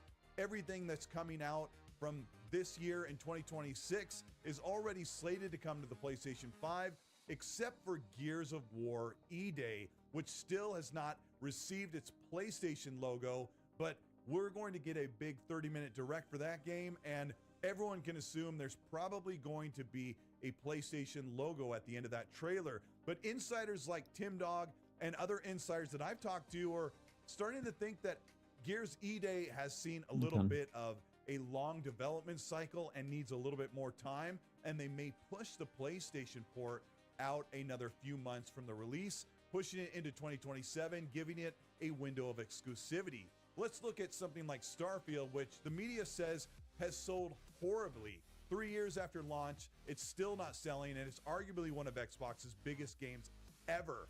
And they're saying that this is the reason to put all of their games on PlayStation so they can recoup the costs. But at the same time, they're saying, looking at Forza Horizon 5, it's sold so well that it means you have to put games on PlayStation. In other words, games journalists are basically saying, no matter how you slice it, Xbox has to put their games on multiple platforms. I could definitely see a case-by-case thing coming up because there's legacy things that have always been on PlayStation, but there's big choices that Xbox needs to make. But Xbox in 2026 or 27, bringing back exclusives is not as easy as it looks. And Mike Ibarra, a former Microsoft and Xbox employee, had a very strong opinion on social media. I bet he did. Said, in my opinion, the focus is on the wrong thing. If this is even a reality, which I question, they need to figure out how they continue to fail to make great, epic games. These are studios who should be pumping out 90 rated games regularly and consistently. Making good games has to be the #1 goal, and something is very broken with that capability at Xbox. With great games comes a much easier decision on platform strategy and ultimately a positive and glowing P&L. Mike Ibarra has got a really good point, except it's not about the rating of the games. Because if you look at Xbox versus PlayStation, everyone would tell you PlayStation has the way better games. They have all the 90 rated games. They have the best library available on their platform. And this is the reason why they can have exclusives. But if you break down everything they put out this generation from their first party studios and publishing arm, PlayStation has 41 games they put out this year. Xbox has 39 games, and the overall OpenCritic aggregate of all those games combined puts Xbox at an actual advantage. With PlayStation at 79.4% and Xbox at 81%. Oh, just behind. Which means overall Xbox has the better games. Just pick and choose which ones you want to play. But that's not really what gives Xbox the right to have exclusives. Having higher rated games isn't really the answer. The answer is having popular, really strong games that everyone wants to play. When you bring out a game like South of Midnight, which did okay in scores, or Avowed or Outer Worlds 2, those games have decent scores, but they're not setting the world on fire and bringing everybody saying, I have to play this game. Now, if Xbox wants to look at something like Gears E-Day, or possibly even changing the idea for Fable, or taking something like the upcoming Elder Scrolls 6. Yeah, there's a lot of good games coming out, guys. We want to have on. So the plan is, after I'm done with this, guys, I'm going to have a few hours break. I've got to catch up on one of my games, and I'm going to stream on my gaming channel, because I have not done that for a while. I've been on here pretty much every day, and I'm going to keep doing it because I actually enjoy it. Console, or play it on cloud on any device that supports that. And Xbox's CEO Asha Sharma has made public statements, and now a leaked memo also shows her support for changing Game Pass, with her basically saying that it's become too expensive. Game Pass got a 50% She's right. hike over a year She is ago right. and I has mean, I'm seen not disagreeing with a bunch her. of people leaving the service. The problem is Xbox Game Pass isn't growing, but it's still making the same amount of money. But Asha Sharma's come in and basically said, let's look at everything that Xbox is doing that either isn't working. I'm actually interested because I didn't think she'd be doing the job she actually is into, but it looks like she knows a little bit more than I give her credit for. But we'll see what happens. I mean, if she can do things without wrecking it too much, yeah, I would be all for it. Or people just really don't like. And how can we change the perception of the brand? Bringing Game Pass into a better price market is definitely one of those things, because Game Pass has been one of the most forward-facing things that Xbox has, and one of the most popular ways for people to get into the ecosystem. We don't know what her plans or what changes could come to Game Pass. Rumors of an ad tier service where you could join for essentially just a few dollars a month and then watch ads in between sessions is definitely some way they could do it. But bringing cloud out of the equation to lower the price of Ultimate, or bringing in a tier where you want Call of Duty, Xbox first-party titles, Bethesda, Blizzard, Activision, and any other third-party first day-and-date games that come to Game Pass, you could pay for that tier. The actual reality is that Game Pass might have to get an extra tier to bring the price down across the board, or maybe reducing the price per month for every tier to make it more affordable. Because in my opinion, if you want Game Pass to succeed, if you want it to grow, it's not going to grow by charging more money. It's going to grow by being more affordable. This is Definitely, exactly I do agree. Netflix, Disney Plus, and other subscription services that were so popular in their heyday, but now they've just become too expensive for people to be debiting that from their account every single month. And when it reaches a certain threshold, there's a personal number where people feel like, nope, I'm done. I don't want to pay this money anymore. Xbox Game Pass is definitely right over that line. And if they can bring that down, maybe just maybe Game Pass can start growing again, Yep. and it'll be just another goodwill thing that would make Xbox what they used to be, one of the most consumer-facing and best value brands in the market. And that's your gaming weekly news. There's a lot of Goldswood. gaming. Thank you so much for being patient. This Yep. is a series I started back at the end of 2024. and Yeah, I've taken guys, that's another actually year pretty off good. because there's been so I mean, much there's a lot of good extra stuff coming out for the content when it comes Xbox to stuff, talking but about that's the kind of cool. upcoming Xbox I need to console go that on was to it turned into because Magnus. I need to go on to it because I haven't really covered anything. I've been covering the other things, my drama stuff. I should have done this earlier at the beginning of the stream, but maybe it's what it is. Is now the heat. Now there is one more video I will watch because it goes for 9 minutes. It's not long. Check out my channel. It's the same. It's from the same creator too. That I've done breakdowns about the features, the physical All right, attributes. don't need to listen to. Let's do this one. This is the one I want to watch. Xbox is about to be officially revealed. What is now known as Project Helix is a code name and a concept, but Microsoft themselves have laid out the definition of how Xbox will push next generation forward with We'll a see. hybrid system that'll literally be game changing. We'll see about that.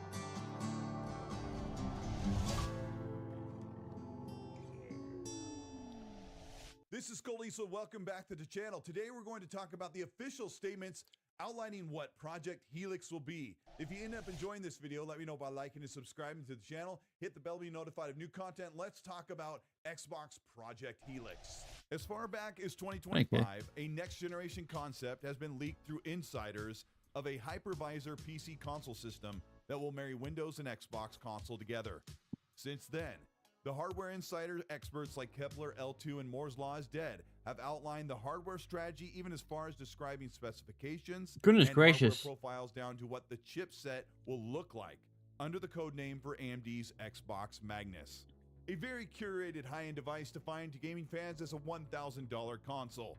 What followed was an official announcement from AMD CEO Lisa Su about the partnership with Xbox to develop a comprehensive and flexible chipset that will actually run across PC gaming devices, the next Xbox console, and even Xbox's own handheld. In March of 2026, Xbox officially announced Project Helix, an ominous concept with a fill-in-the-blanks description that has only now just been revealed thanks to Xbox's hardware lead, Jason Ronald, and the leadership of Asha Sharma and Matt Booty. Here are the official statements that outline what Xbox Project Helix will be.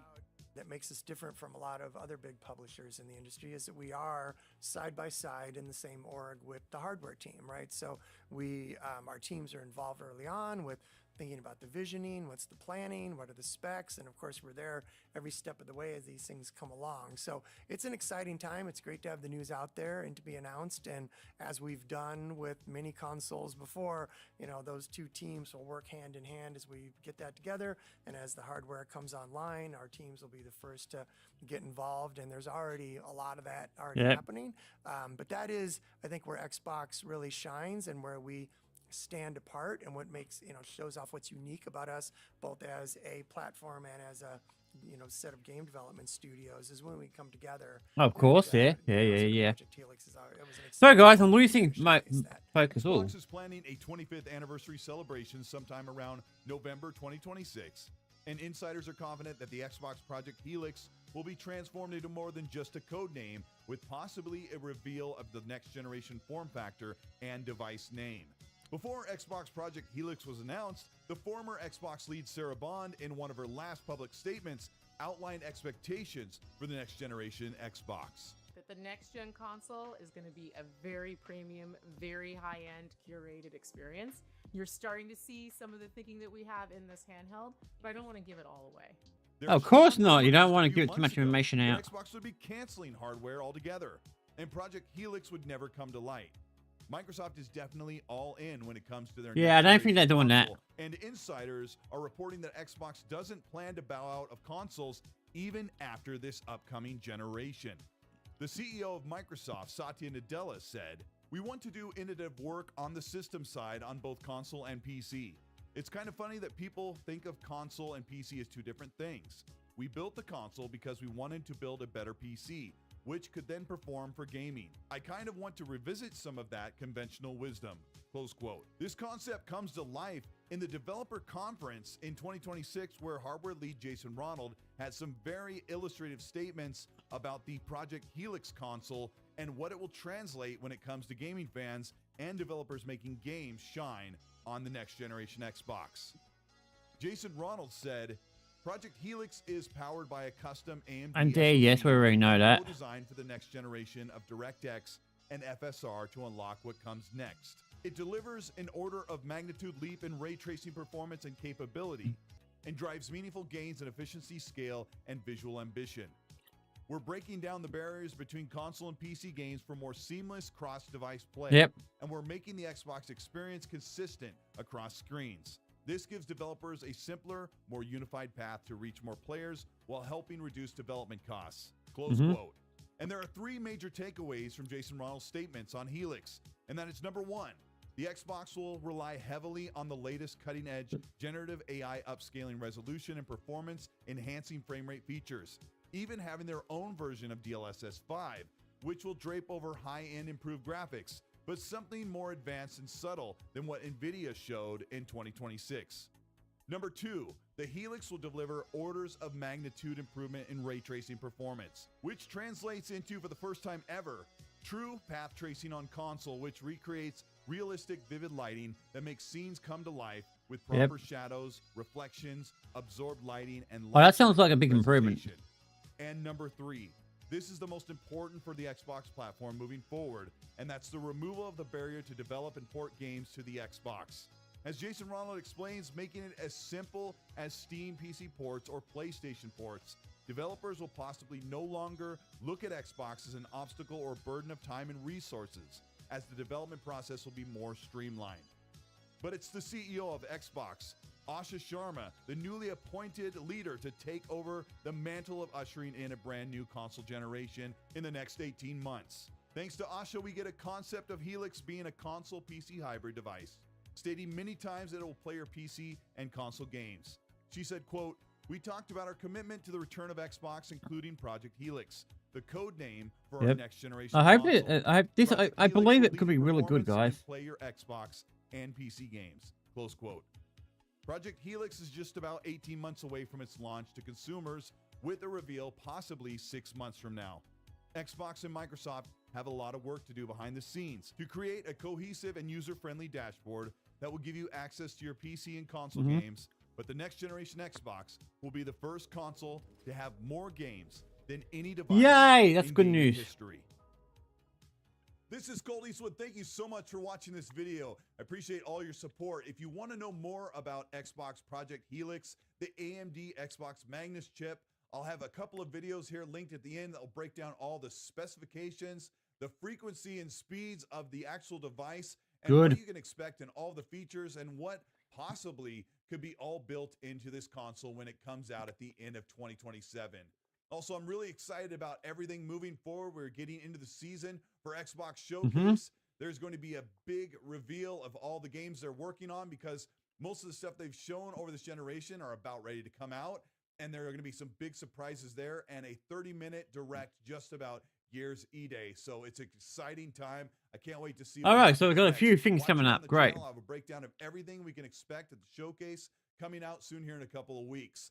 If you ended up enjoying this video, let me know by liking and subscribing to the channel. Hit the bell to be notified of new weekly content. If you want to further support what we're doing here on the channel, you can do that by hitting the join button below. Hitting the join button gives you a membership that gives you early access for videos, some 12 hours before they go up. All right, that's that cool. First shot in the comment section. Yeah, I think I enjoy doing this in the morning, guys. I might do it in the morning from now on. That reflect the games and Xbox platform and so much more. That's also really cool if you want to join everything we're talking about on the X&C podcast. That's a weekly show that runs every Monday night, 5 p.m. Pacific, 8 p.m. Eastern. There, Meg and I will break down everything for gaming as we get ready for Showcase. Meg's also going to Summer Games Fest and will be there that time in LA, and we'll finally get to meet in person. I'm super excited about that. He's been an amazing co-host and a really great friend. You got to check out the show. It's also on demand on Spotify and Apple podcast platforms. A really fast-growing podcast that's about to hit its 5-year anniversary. So check that out. Thank you guys for all your support. Let me know what you think about Project Helix, what your expectations are. I have a full video breakdown as well Of course about you what do. the price will be and some of the features that'll be included. We'll see how it all shakes out. Let me know in the comment section. And while you do that, as I always say, please be nice. Try to be nice at least. I mean, okay, guys. So we've got about nearly 2 hours. That's not bad. I mean, I'm getting more used to this. I'm planning to do these around about. The plan is to actually do like 2 streams a day, like, because doing 3 hours once a day is a bit too little. I want to do like one in the morning, then have a break, and then do one early in the afternoon, and have the rest of the day for whatever bullshit I want to do. Now, saying that, I'm not going to be streaming every single day. I will have days off. I will have days where I miss one, things like that. But for the most part, that's how I want to do things. Anyway, I'm going to finish it up here, guys, because I've got things I want to do. And some cleaning to do before I do my other stream. Cheers, guys.